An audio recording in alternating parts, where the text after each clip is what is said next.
Yo, what's going on? It is 1 p.m. here in Crystal Lake, Illinois. It means it's time for another live stream. Today is Monday, August 12th, 2024.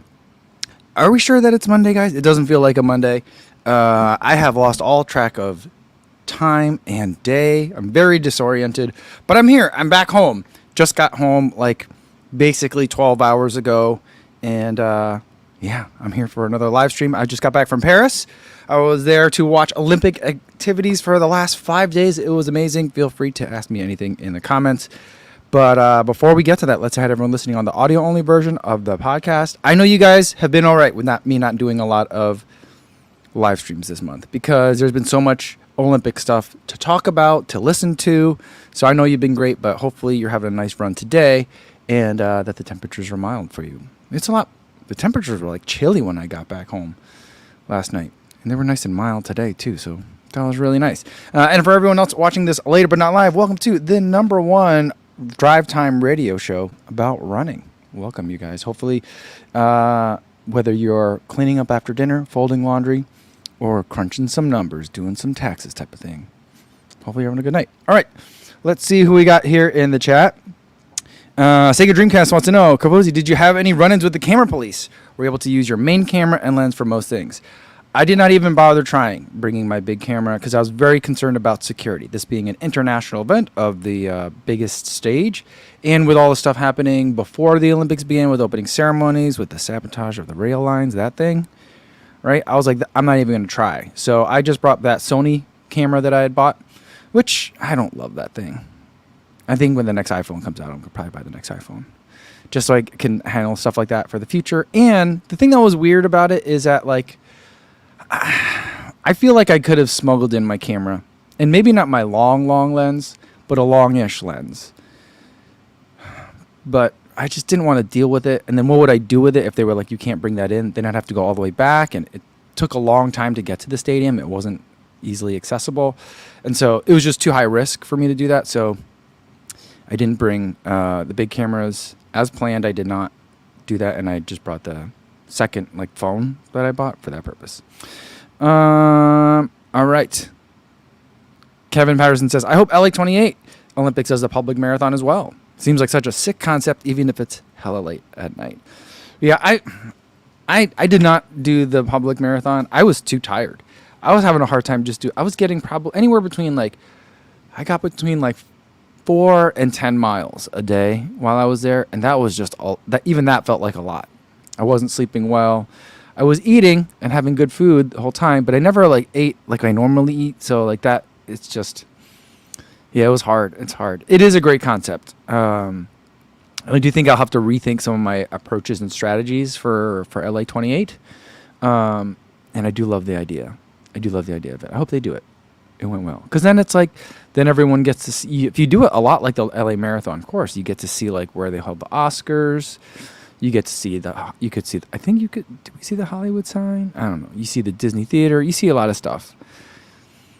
Maybe they'll end it on the beach at Malibu, like the old route, A series runner here says, did Kipchoge give you his shirt, shoe, or sock? And if so, can I have it? I did not get anything from Kipchoge. I didn't see much of either race. That course, I understand the historical significance of the course and the reasons why they did it the way they did, but it's a terrible course for spectating. I would have loved something that was 3.5 loops, you know what I mean? Or a small loop and 3 big loops, something like that. You just couldn't see the athletes all that many times. I felt lucky to see them 3 times. And Kipchoge I only saw twice. Because the final spot that I was watching the race, he never made because he DNF'd.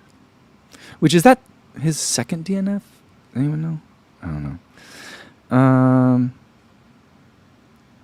All right. Calvin Wong says, we got some great moments this Olympics. Turkish pistol meme, Alana Mayer, and the women's rugby team, Simone Biles, the amazing track and field moments, USA basketball winning gold. Yeah, our hotel was two buildings down from the USA basketball team. So there was always security and stuff around. It was really weird. I never got to see any players. I did see Dirk Nowitzki. He was staying at our hotel, the one that we were at. And I saw him walk through the lobby, and I was not starstruck's the right word, but I was like, that's a giant human being, and I know who that person is. And I didn't want to bug him. I never like to bug athletes in a hotel because I feel like that's weird for me to do. But Yeah, I did. So I saw one basketball player. Mark Peterson says, "Hey everyone, man, Kavuzi, you had the best seat in the house for that pass right at the end of the women's marathon." I did, and I had camped out at that spot because I'd been there the day before for the men's, and I'd gotten there a lot later, and that affected where I was able to kind of go and be. But for the women's marathon day, I got there like an hour and a half earlier, and I camped out and got this spot, standing next to a Belgian flag and many Ethiopian flags. So if you're looking at the overhead shot of that pass, there's a corner where it bends around, and I was standing right at that bend so that I could get the really nice shot coming on one of the final turns. And it kind of wiggled around a little bit, and I was at the outer cropping of the wiggle, and they came right by me. I felt them come by. It was really weird. I was worried that there was I thought I saw contact in real time. I don't think the contact actually happened until after they got past me. But the way I'm shooting, I'm like looking at a camera through my big camera, holding my GoPro so I can get 2 different angles.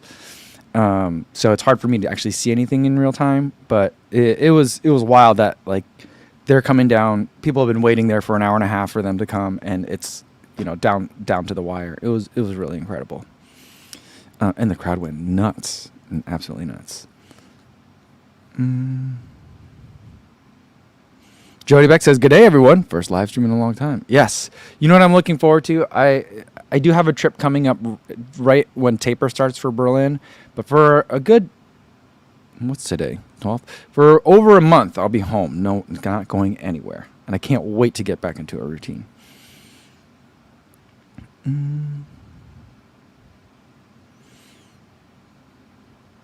And David DeFrangia says, "Did you get to watch any other non-running sports besides volleyball? And if so, did you have a favorite?" The only other sport I was able to see was the beach volleyball. Otherwise, we spent 2 days at the stadium for track and field, and then I watched the marathons. The volleyball was super fun, though. I didn't realize beach volleyball is such a participatory sport for the spectators. So there's like, depending on what happens, if it's a smash, a block, an ace, there's like the announcer gets everyone doing the same cheers for both sides. So it's really kind of fun.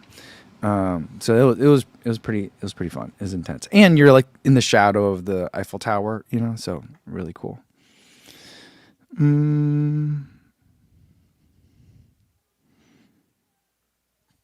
Johnny Dodgen says, "Thoughts on the Kipchoge Alpha Fly 2 disguised as the Alpha Fly 3? I don't think it was disguised as the Alpha Fly 3. I think they gave him one in that print because like that leopard print was on everything, right? So like everything from the track spikes to everything running wise. So like the Dragonfly 2, Victory Elite, or I don't even know if those are the right names for I don't know spikes that well, but they all had that leopard print pattern, and then the running shoes, Alpha Flies and Vapor Flies, had the white upper with the different print. I mean, let the man run what he wants to run in. I don't have a problem with it. I just think that like everyone's like, oh, it means that the 3 is not as good as the 2, or the 2 is not as good as the 1. Because like everyone talks about like, who was it? Connor Mance ran in Vapor Fly Alpha Fly 1s. Kira D'Amato still runs in Alpha Fly 1s. I just think that these are 3 slightly different options, and they're going to be ideal for different people. Frankly, I'm surprised he didn't run in Alpha Fly 1s. It would have been awesome if he busted out like a Vapor Fly 4% fly print. Was it Vapor Elite fly print? Remember that? Does anyone remember that one? It's like a 3D printed upper, and it was like it retails for like $1,000, and then they only made like a dozen of them, I feel like.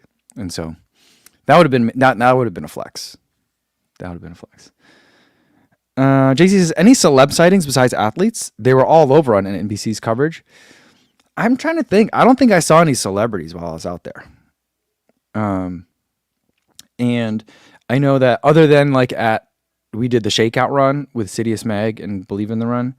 But like, other than that, like I got recognized like running around the marathon course, but other than that, people, I'm just a fan walking around, and I feel like it's really easy for lots of other celebrities. Not that I'm a celebrity, like say like a Jimmy Fallon or whatever, but I think other celebrities could have been walking around and I wouldn't have even recognized or realized that. But I don't think I saw any other than Dirk. You know.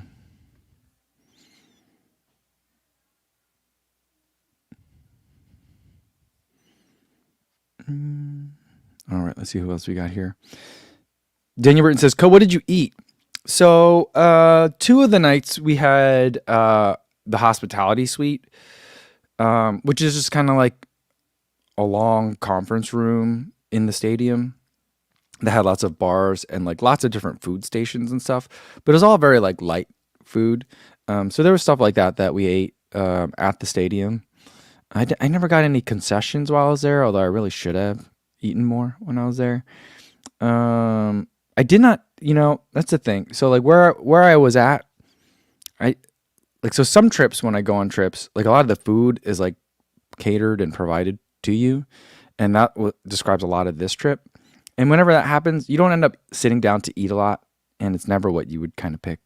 So like, I don't feel like I had a great Parisian food experience. That's okay though. I was there for the, it's more about Olympics than it is Paris. I did have like a croissant. I had 2 croissants while I was there. That's it. Not a lot. It's disappointing a little bit, to be honest. I thought about getting a croque monsieur or a croque madame, even though they have meat in it. But I'm just like, that's such a good sandwich. And when in Paris,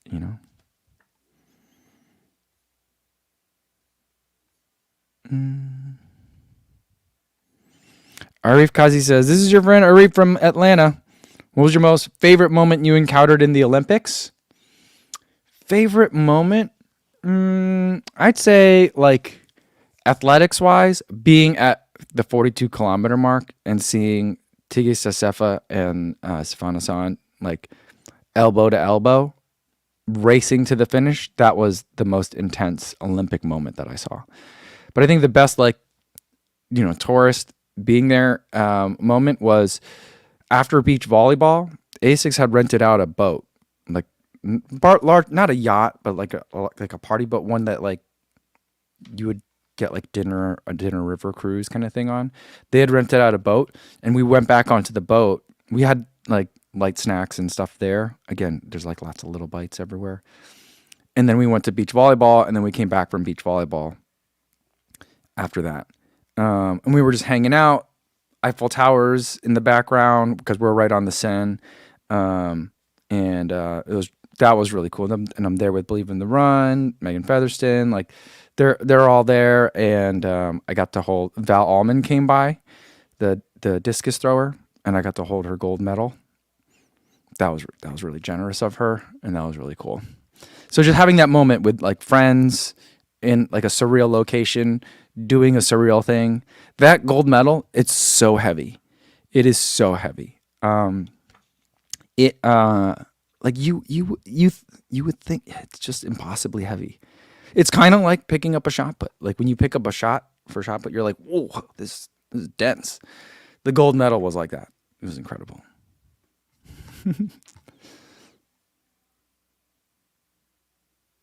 Stevie Sam 6 says, let's all jump into the Seine. No one wanted to jump into the Seine. It did not look clean at all. I'd swim in the Chicago River first before that. At least with the Chicago River, if it's dirty when they want, they can just flood it. Not flood it, but they could flush it with water from Lake Michigan. Now that's all highly regulated, I think on a federal level too, so they can't just do it whenever they want, but it's possible, The Seine, they can't do that. It rained a couple of times while we were there, and you guys all saw the opening ceremony and stuff. So it rained a lot, and that's what makes it dirty, is because the way that their systems are set up, unprocessed water will make it into the river from the sewer systems. So, yeah.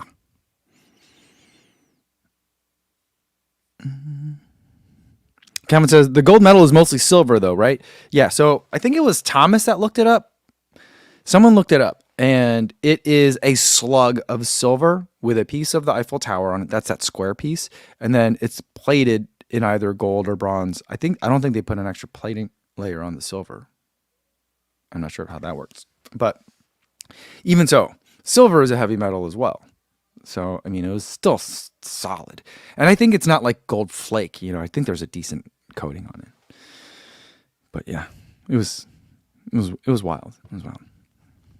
Mark says they were saying during the swim broadcast that Phelps had to have people holding his medals until the last second before they took that picture with him wearing them all because they were so heavy. Oh yeah, I don't doubt that. That sounds right. The gold, it was so heavy. So heavy. Eric says, yo, what's going on, everyone? Counting down 4 more days until LT 100. What is LT 100? Why am I not putting that together? Feeling excited, ready, and heat trained if that is needed. It's going to be cold at those peaks. Yeah, Peter Dino says, how did you go? Were you sponsored? Did you pay to go and spectate? I'm looking forward to see what you filmed. ASICS brought me along as a media partner for the event, and so that's how I got there. I didn't pay for any tickets when I was there. In retrospect, I was thinking that like I should have paid to get some tickets for at least the because people were able to get tickets in the grandstand for the marathon finish, and I was like, oh, why didn't I just do that? That's so dumb. But then it turned out where I was standing was a great place to be standing from photographs perspective. But it was hard because like I could kind of see the big TV from inside the stadium to watch the race. And I hadn't been using Peacock to watch the races, all of the Olympics. I've been using my YouTube TV, but my YouTube TV doesn't work when I'm not at home, like not in the United States. I should get a VPN, I guess. But so I wasn't able to like follow along in real time what was happening in the race. So I was just catching the 5 kilometer splits. But at the end of the day, it worked out because I was in the perfect spot. But yeah, I was thinking like I should have just bought more tickets once I knew like I was going to be there. But, I had a hard time because we did have tickets to 2 nights of athletics and 1 night of beach volleyball. And I was just like, I could spend my entire time inside stadiums, but it's like I wanted to get like the surrounding kind of like the activity, the buzz of the Olympics, And so I didn't worry too much about watching like every single event that I could. Oh yeah. So Eric says Leadville is LT. Why is it LT? Leadville? What's the T stand for? Okay.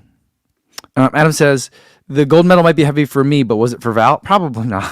Probably not. She's much stronger than I am for sure. Johnny Dodgen says Yorkshireman Emil Carres dedicated his 4th place and ability to conquer the hills to fell running in his youth. That's amazing. No one commented more than the Brits on my reel that I made for the men's marathon because I had filmed. Because I only saw the runners so much, so I didn't have a lot to work with, and I'd gotten the first 3 finishers, and I think I probably have Emil in there somewhere in my footage. I haven't really looked back at it, but I put those first 3 and then the Americans, and then I saw Rory Linkletter in there as well. So I put them all in as part of my like notable finishes and stuff in my reel, and everyone was like, "You forgot Emil," and I was like, "I'm sorry. I actually didn't know who that runner was until that race, so I'll keep an eye out for him." CV76 says souvenirs for the kids. Yeah, I got them T-shirts. So I've been getting my kids T-shirts from all the places I've been going all summer long. Not all summer long, but when I can. I got them a T-shirt from Ridgefield Running. I got them a T-shirt from. Did I get one from Fleet Feet, New York? I can't remember if I did. I got them one from Mill City. And so they've been enjoying that. Especially my younger daughter, it's been a variety of stuff, but my older daughter have been getting her running T-shirts. And so for my younger daughter at the track stadium, I got her a T-shirt of the Olympic mascot, the red hat thing. And then I got my daughter one that said Paris 2024 with the flame emblem that looks like a woman's face. That one. I got her that. And then I got myself an Athletics 2024 shirt while I was there. And it has like Paris 2024 on the back. So it's pretty cool.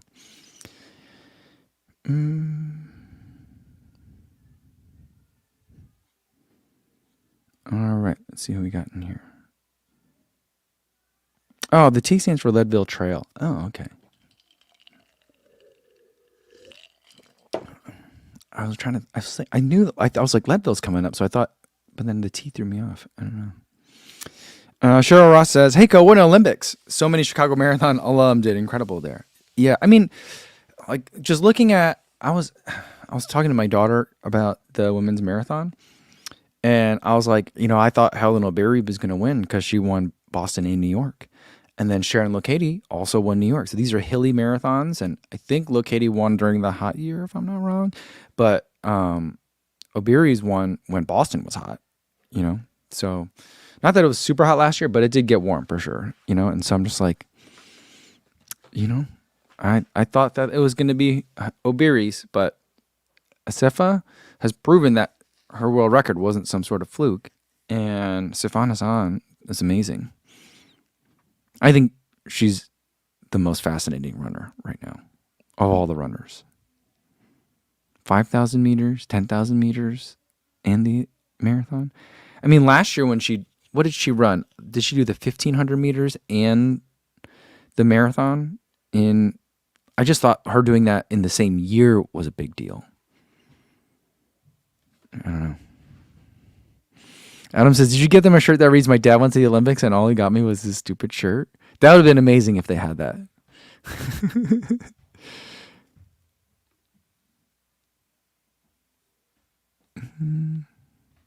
Paul Public says, "Yo, everyone. Gallant, our man from South Africa, featured in the YouTube short too. Looked like he was muscling in on the Mance Young bromance. We thank them. He crushed it." Nice. Oh, nice.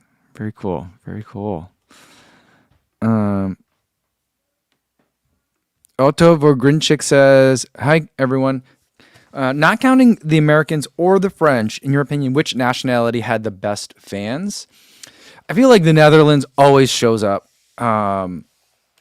Both because I'm biased, and that's for me biased because I'm following athletics and I'm following the marathons. So they've got lots of great athletes in both of those kind of categories of events. So I saw Dutch fans everywhere. I saw orange everywhere I went. The Belgians were also particularly feisty, which I thought was great. The Ethiopians were, I think I was just standing in an Ethiopian section, but I didn't find a section where there was a bunch of Kenyan flags. I'm not saying they weren't there, but wherever I went, there was Ethiopian. Well, for the marathon, wherever I went, there was Ethiopian flags, and a lot of them. And they were great. They were riling up the crowd for an hour and a half straight with chants. They were banging on the fences. There's those boards that say Paris 2024 on it with the Olympic rings. They were just banging on them and singing and chanting the whole time. It was really cool. It was really cool.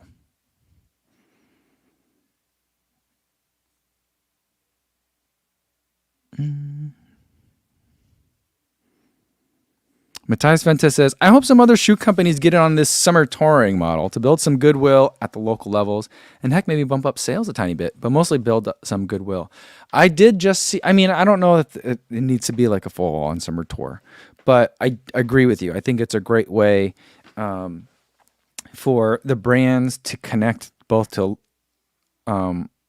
reinforce relationships with running retail, but also meet customers at the local level, the end customer level, which I feel like some brands don't have aren't very good at talking directly to their customers because they sell to wholesalers, they sell to retail stores, but they don't talk to the people buying the shoe and running in them, And so I think I always see these events as win-win-win. The people that get to go to these events and try different shoes win, because they have a fun event. Maybe there's some snacks afterwards too. You get some community, meet some people. That's great. The running stores, they get help putting on a community event. They're putting in a lot of effort and time and people and money too, but they're getting hopefully some new potential customers of the most valuable kind, people that are buying a lot of shoes and going to running club events and willing to travel for running. Those are really good customers to have. And then the brands also get to, talk about it, advertise about it, meet people, get feedback, all that kind of stuff. So, and strengthen their relationships with the people that are buying their shoes, both directly and at the end level. So I love it.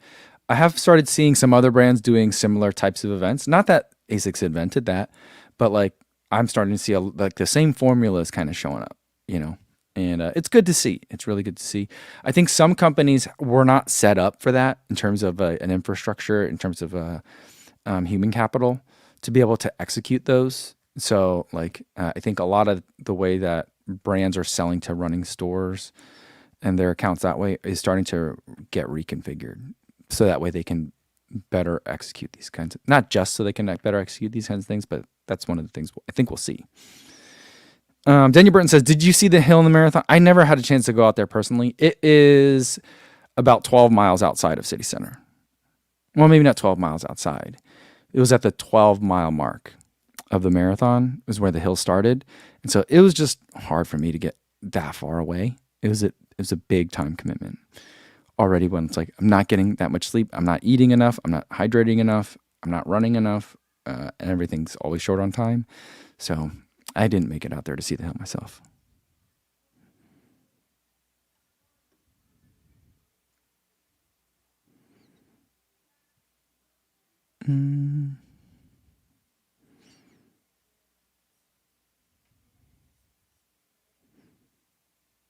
Let's see.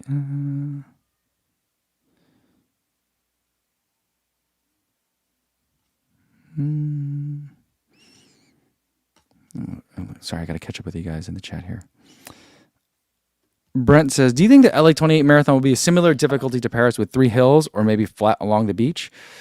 I think it's going to be similar difficulty. I think they're going to make them run up that hill that you have to do in the marathon. They may have them start at Dodger Stadium as well, because that's a nice giant staging location. And then there's a huge downhill when you leave the stadium and stuff like that. But, I don't know. They do have a lot to work with. And I think that like, the difficulty in making it, let's say they were like, you know what, we want there to be an Olympic record at our race and we want to run it. We want to make it a fast one. It's still going to be August or July. I don't remember what the dates, for LA 28. It's still going to be July in Southern California. So it's still going to be a very hot race, and it's going to be very difficult to ensure that even a flat race would be fast. And so I don't know. I think that there will be more consideration paid to like the way that I would make a route is I think that how they're going to make like a LA marathon route. I'm like, all right, what are the great backdrops you're going to get along this route? I don't think it's as much going to be in terms of like, well, logistically, this is simple, because there's lots of ways you can make it logistically. Can you imagine if it's just along like one of the major highways? God, that'd be miserable. But yeah, we'll see. I mean, I was so frustrated at how difficult it was to get around the around the Paris course that I was like, I don't know. If LA doesn't make it a spectator-friendly course, I'm going to be really pissed off. Not that they have to do anything for me, but I just really was, I guess, with the marathon trials course, the course in Budapest for World Championships, the course in Eugene for World Championships, those were all really great spectator-friendly courses. And I feel like that allows the energy level to stay really high.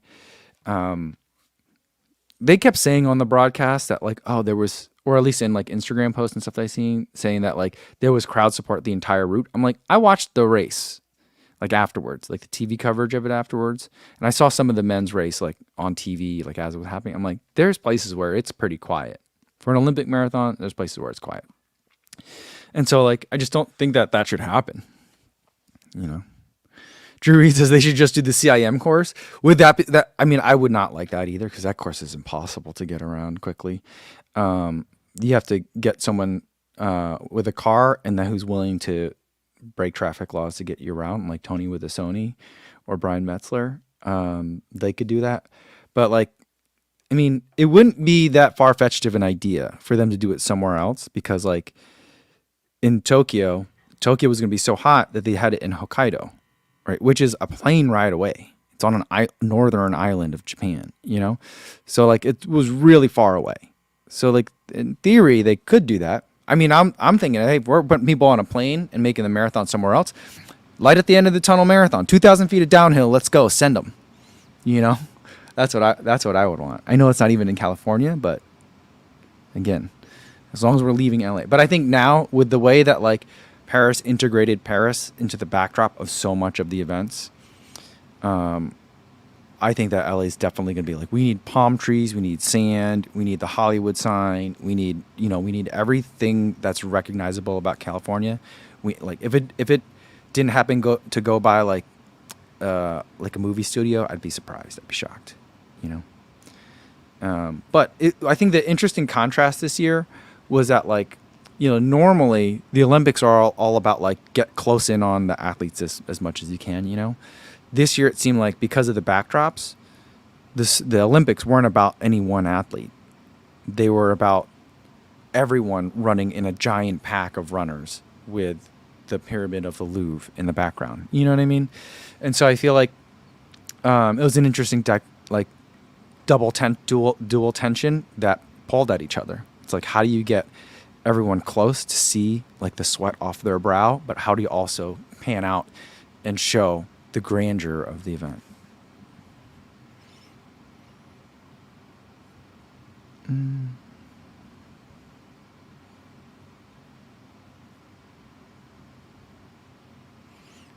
Kurt says, wasn't the 84 marathon on the highway for at least this decent portion? Oh my goodness, was it? I don't know. I don't remember that. I was 5 at the time, so I don't know. But that's amazing. That'd be so that'd be like, we wanted to show LA as it is, so here they are. Like, to get to the race start, everyone has to sit in an Uber for 2 hours first. Like, you imagine, like, we're making the most LA marathon possible. All like the negative stereotypes about LA. Just sit in an Uber for forever, 2 hours. Then you hop off, and then you just run along the highway for a bit.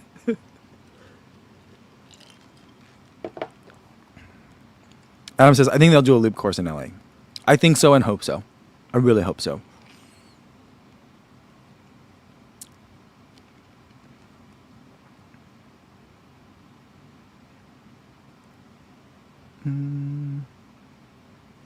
Yeah, Jody says, LA will need to look at being shady, otherwise it'll be carnage with that heat. I agree. Here's the thing. Paris is really good at shade. And so, like, there's these very old growth trees lining the streets. So, like, even though it's hot out, you're not in direct sunlight. When you look at the architecture, there's still awnings or window coverings that, like, so that way in the summer, even if you don't have air conditioning, you open up the window, let air flow in, but there's a shadow over your window the entire day because of that awning, and they don't look like awnings do in the United States. They're pretty European ones. So they just figured out shade. I didn't feel that unless I was standing in direct sunlight, and there was only a couple of times that I was, unless that was happening, I didn't feel like it was that hot in Paris. For example, remember all those fans and cooling systems that I bought? I didn't use them a single time. There was one day when I was out pin trading. Robbie and I went to a place where people go to buy and trade pins. We went. That was hot. That day I could have used my fan. Or maybe my neck fan. But I didn't even bring that stuff out. I had it packed along, but I didn't bring it. Calvin says the course should be OJ's highway chase route. I'm down for that. That would actually be pretty funny. CV76 says the first OTQ opportunity is 2 years before the Olympic year. I thought it would be. I thought it was sooner than that. I thought it was 3 years, but I could be wrong. I don't know. And Louis says, not gonna lie, I'm happy Cole beat Jakob and Kerr. They both needed to be humbled. I would have loved it if Nagoose was first. I like Nagoose. I'm not as big a Cole fan. I mean, he is an Indiana boy, so we got some Midwest pride, But like, Jakob being in third is interesting. I don't think it's as exciting for the sport, but it's wait, no, he didn't. No, he got fourth. So Jakob getting fourth was interesting. Kerr getting second. I was rooting for him to win. I like Josh Kerr. I was gonna think, is there a but to that? There isn't. I like Josh Kerr.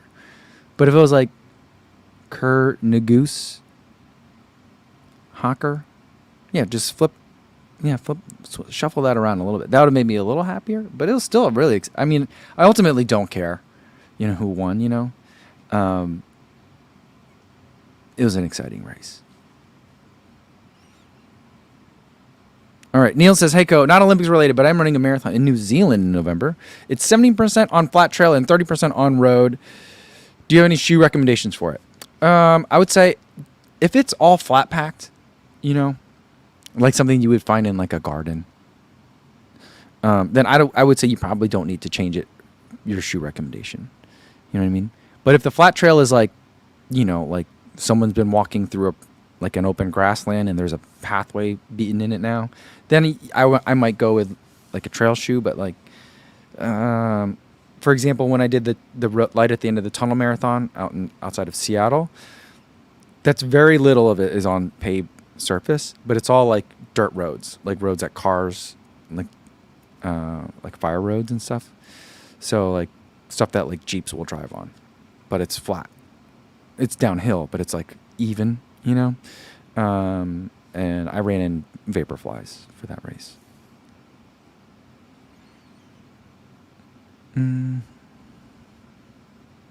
Yeah, and Kurt says, as far as things being far away, they had the surfing half a world away. LOL. That's true. That's true. They did have the surfing very far away. I think I think that everyone that stayed there stayed on a cruise ship, right? That's what I thought. I heard that. Calvin says, like, the LA Olympic Marathon course shall be a revel race in Colorado. You know where it should be.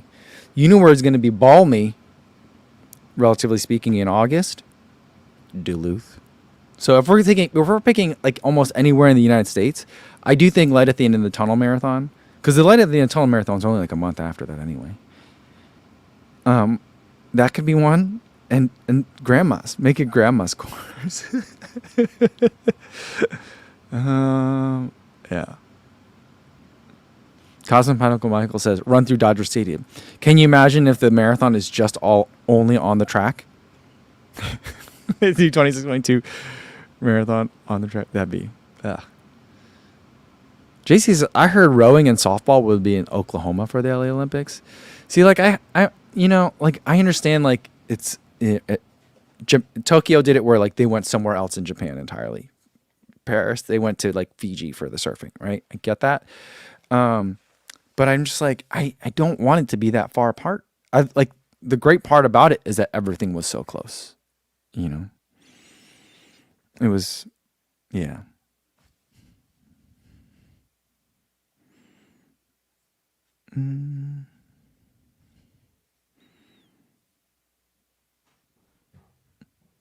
Adam Torres says, did you see the mascot? I saw him with my long lens because he was there dancing in the fan zone, which was, I think, somewhere near the start line.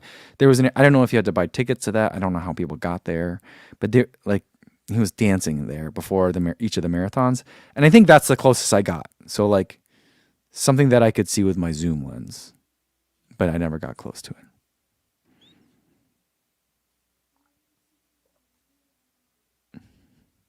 Drew Reed says, the Paris route was awful and will never be done again because it was supposed to retrace historical events related to the French Revolution. Put those poor runners through hell to tell a story. Yeah, I understand. I understand why they did it. But I think that was not a great course for fans. I think that was, like they had the race walkers do a 1 kilometer loop 20 times so they could get good shots of the Eiffel Tower. Like, I wouldn't want the marathoners to do 42 laps of a 1 kilometer loop, but let's split the difference here somewhat, maybe make the race walkers go out. I guess they're not going as far as, they're not doing 42 kilometers. So they wouldn't make it to Versailles and back, but I don't know. I just feel like, I don't have huge complaints, but like I was hoping to see the athletes, like, I think if I could see them 5-6 times, that's much more interesting, much more compelling. Like 3, with the 2 being in the first 5K and then the last one being at 40K or 42K is not great, Let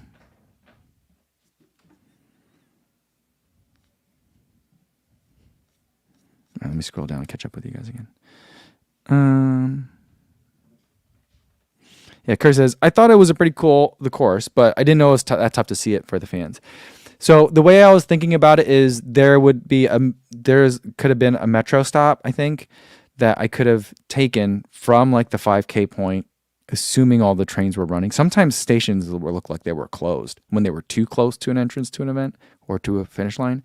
So assuming I could have got on one, I think I could have made it out in time, but it would have been really tight. I would have had to have sprinted off of the train to try and make it to where the course was to see them at like the 20K mark. Because you think about it, it's only 15K. Because if I saw them at 5K, hopped on a train and tried to see them at 20K, 15K for the marathon men, it's like 45 minutes, right? And I have to also go 15K. And so I thought maybe I'd get a bike, but then I was like, there's only so many bridges, and I didn't know if any of them would be closed for security purposes. Because sometimes, like, even if a bridge is closed from a road for a race, they might leave the sidewalk walking path open for pedestrians to cross it or for the spectators to cross it. Sometimes they close it again for security reasons. And so I was like, I didn't have enough time to go out there and scope it out beforehand. I didn't know who to talk to ask that question. And so I just didn't want to risk it. I didn't want to risk being on a train when the pack already passed me, or seeing them. There's another big hill, because since you looped around, you kind of come up the plateau and then back down it. I was at like 28K was on the way back, another big hill. And I thought maybe that would be a good place to see it, the big hill. But then that only gave me 14 kilometers to get back towards the finish. So I was like, that's really tight. Even if I have an e-bike with the pedal assist on it, the fastest route back from Versailles was the one they were taking. And so there wasn't a way to cut off the course. So like, for example, my friend Johannes at Runner's Nerd, he only has footage from near the hills because that's the only place he could be. Now he could see them at two different points, that 20K and the 28K, but he wasn't able to get like finish line stuff. So it was hard. It was hard.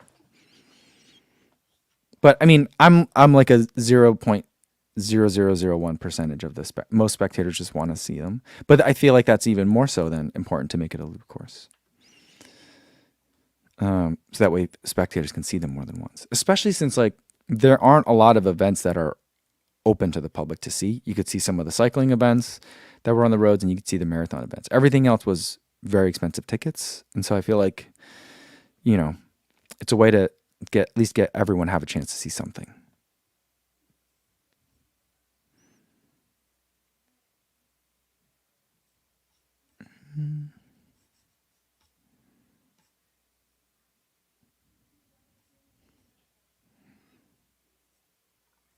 Kurt says, I found the transport application to be very good, really good in terms of when the trains were coming and how to get around.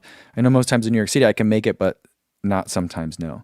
Yeah, so I usually take the subway, the MTA in New York to watch the New York Marathon to get from Brooklyn back over to Manhattan.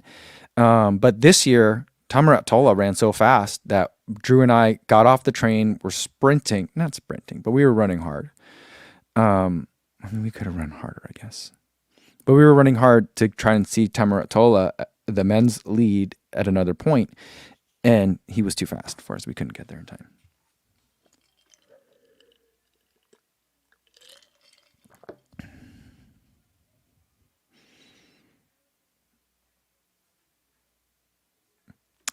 Dan WDL96 says, good evening, co-fam. Watching for the first time from Dubai, UAE. Awesome. He says, looking forward to more videos from the place where the thing just happened. Big love. Oh, awesome. I appreciate that. Welcome to the live.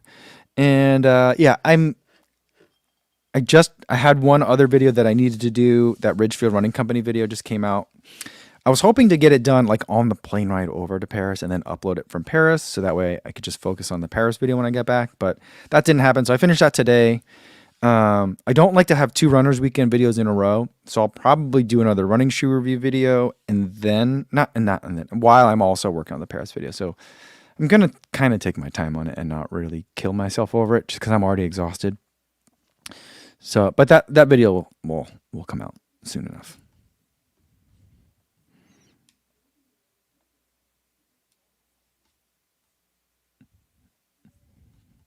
Moonwalker says, was the Seine River as dirty as the media made it out to be? I mean, it didn't smell. I'll give you that. But I could see trash in it and like floating in it. Like, I'd say it's about, I don't know if you've ever been to Lady Bird. I felt like it was kind of like that color. And where parts of it, I think I could swim in it. And parts of it, I was like, I might kayak in this.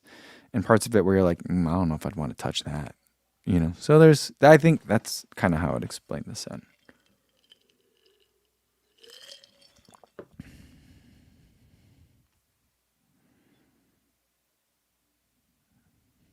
Drew Reed says, Drew and I were sprinting, quote unquote. This story reminds me of why I ultimately got back into running. Was late to a flight, ran the whole way, lungs on fire, and so I never let that happen again. Yeah, I mean, there's functional applications for being a runner. It works out. Post call with Paul says, what are your race plans for the rest of the year? I'm tired. I'm doing Berlin. And I think that's the only race I'm going to run this year. But I'll also be around for Chicago. I'll be at New York doing events there too. So I'll be at the big ones. I don't think I'm going to go to CIM this year. I don't know. We'll see. I'm just so tired. And it's not the OTQ's window's not open for the US. I don't think that course qualifies you for the Olympics, but it's a course that can qualify you for the American Olympic trials. So that window's not open yet either, as far as I know, or it won't be open yet. So I think this might be a good year to take a break from it. So I think Berlin's going to be the only race I run this year.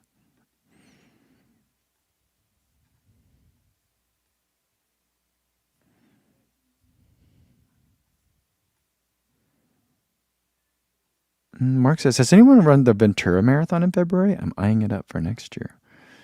Interesting.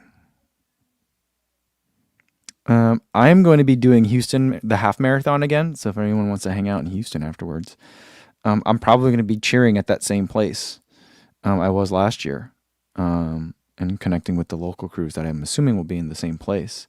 So I think we should all hang out there, just cheer everybody on. Not that Venture is bad. I don't know anything about it. Shaheen says, the Nitro 3 video is great. When will the Elite come? I've already run in it. I have my notes together. I have to film some extra B-roll. That's probably going to be the next review, but I don't know when that'll come. Probably at the end of this week at some point. Thank you for your patience.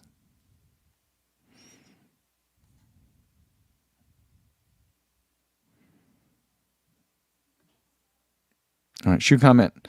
Adam says, I tried the Sky Paris. The foam was fine, but it hurt my arches after only a mile or so. That's interesting. That's how I feel about the Edge Paris. Unless I'm going to be running fast, like faster than my marathon pace, I don't really like it. The Edge Paris. Sky Paris, I love that shoe. That's a shoe that Clayton Young wore. We talked to him before.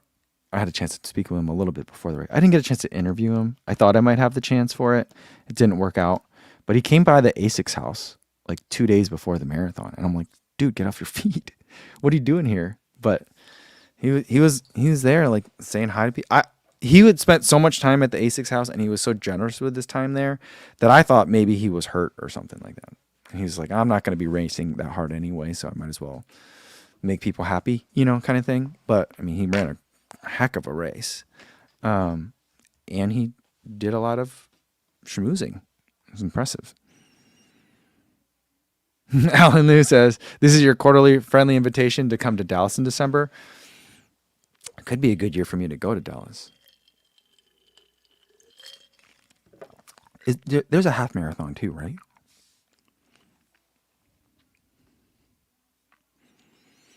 And Lily says, the qualifying time started in 2026, right?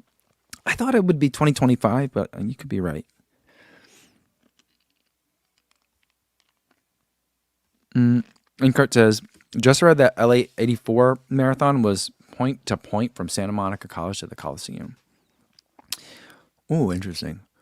I don't know where the Coliseum is. Does that make it a... Interesting. I don't know if for the Olympic marathon, if they still try to follow the rule to make it world record eligible, like the start and the finish can only be so far apart, and there can only be so much net elevation change. One of my favorite factoids was that the Paris Marathon course was 436 meters of gain, but 438 meters of drop. So I kept calling it, oh, well, it's a net downhill course. It shouldn't be that hard. So I kept saying that as a dad joke all week. No one thought it was funny.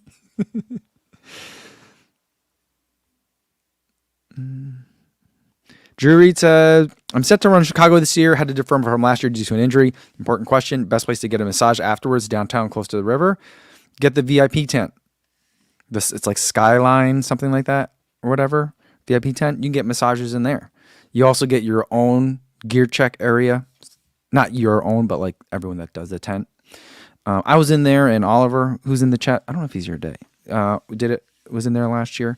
Dina Castor pumped up the group a little bit beforehand, and then afterwards the winners come out and you could take pictures of them. And then there's also massages in there, and there's big breakfast, there's lunch afterwards, there's booze. Highly recommend. Jody Beck says, I don't know how the marathon swimmers could swim in the Seine River for so long without getting ill. They did get sick. My understanding is that a couple people went to the hospital. I thought they were Team GB was one of them. I don't know.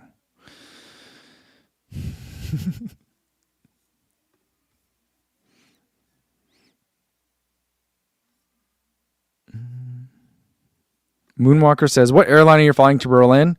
I flew Lufthansa and had a middle economy seat for the first leg of the flight, and it was torture.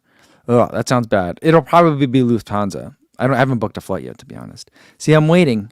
I was trying to get Thomas and Megan to join me. So I haven't booked my stuff yet, but I was thinking about going to Oktoberfest afterwards.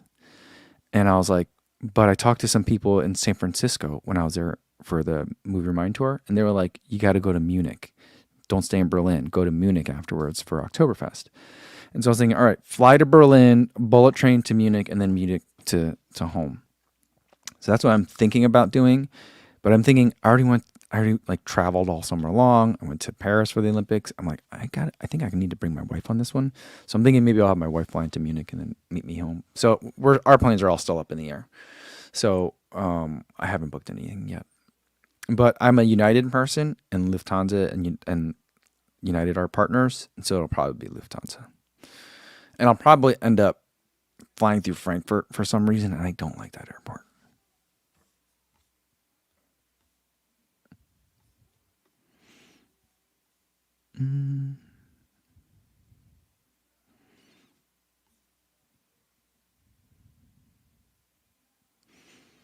Calvin says that they were discussing in the Discord that Clayton had 800 miles on a single pair of Metaspeeds.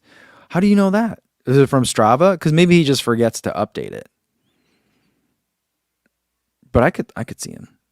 He's light on his feet. I imagine he probably could get a lot of mileage out of his shoes.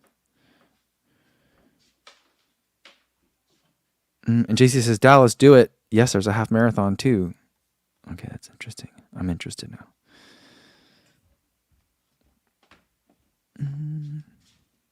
And Calvin says, hey, the Puma Mag Max just went online. It's $180. Has anyone run in that one yet? And Dan WDL96 says, Oktoberfest, you gotta go. Yeah, so my in-laws have a lot of German on their side. Like my mother-in-law's mother. So my wife's grandma. She spoke mostly German for a lot of her life. I think they were the ones that came over. Or maybe their parents. I'm not sure. But there's a lot of German spoken a generation ago in their household. So I'm trying to get them to come. Because then we could make it fun that way. That way, if everyone goes, then no one will be mad that I'm gone for so long. That's my plan. You know? Post call with Paul says, how do y'all deal with cramps on your runs? I'm training for an ultra right now, but I'm always cramping around mile 18 to 20 despite hydration, electrolytes. Am I just out of shape? I always think of cramps as being like your diaphragm is freaking out. And so I think of it as like, it's a muscle spasm that I always tell people, like, if I'm feeling a cramp, I will, if I'm with someone else, just try to have a conversation and chat. I just feel like the extra carbon dioxide going out helps. Or if I'm by myself, I will always try to like breathe out a little harder. So if I'm like, so I try to like breathe from the diaphragm a little bit more. And so that's where I feel like, as long as we're talking about like side stitches, that kind of stuff. If we're talking about like muscle cramps, then that's different. But if we're talking about like side stitches, that kind of thing where everyone's like, oh, I can't run, I got cramps. You know, like that. I usually try to just breathe a little bit differently.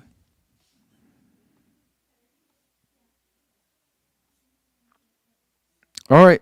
Drew says I'm in for Oktoberfest. If you do it, my flight is booked, but I can change it. All right. Well, I'm gonna talk to my wife, see if anyone else wants to go. I'll circle back with Thomas and Megan, see if we're gonna do Munich, or if they're just gonna stay in Berlin. Then if there's enough of us, we can make Oktoberfest fun in Berlin. Not that Oktoberfest in Berlin wouldn't be fun anyway, but you know.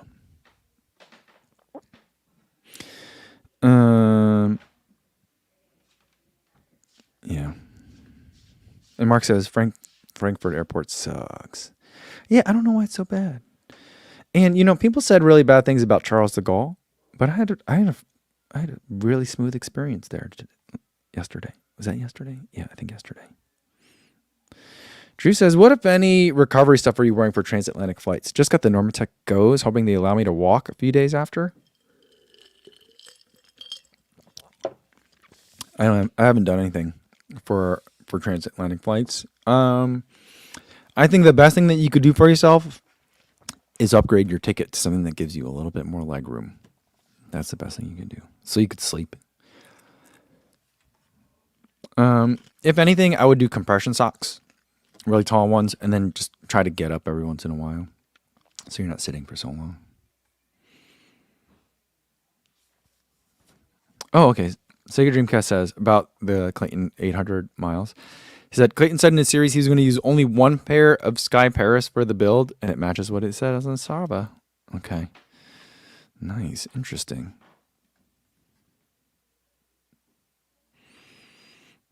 And Fiona says, we Germans are not all beer and sunshine. I take that as to mean we are mostly beer and sunshine. Maybe? Let's see. Joho says, I went to Oktoberfest in Munich in 1996. Best night of drinking with super friendly drunk Germans. If that's something that you remember 28 years later, it's got to be good. It's got to be good, right?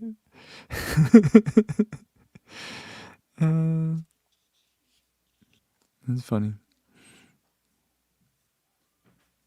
And Kurt says he does use the Normatec Goes on the flight, mostly because I had a pulmonary embolism a few years ago and just wanted to make sure it didn't happen again. Yeah, for sure. If you had that, well, yeah, interesting.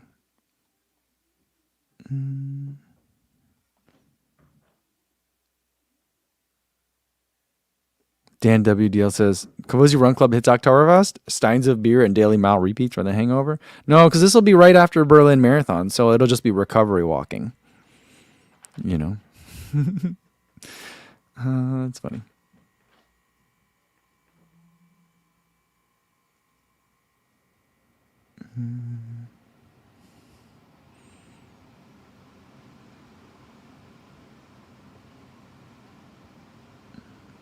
So it turns out Paul, his cramps question was asking about like leg cramps and muscle cramps.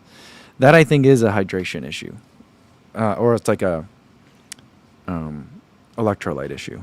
Maybe you need a saltier drink. You know.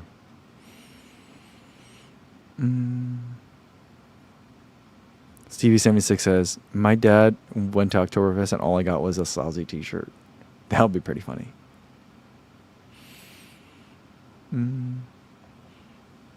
All right, guys. I think that's going to be a good place to leave it for today. I will see you guys on Thursday because I will actually not be traveling this week. So that's really nice.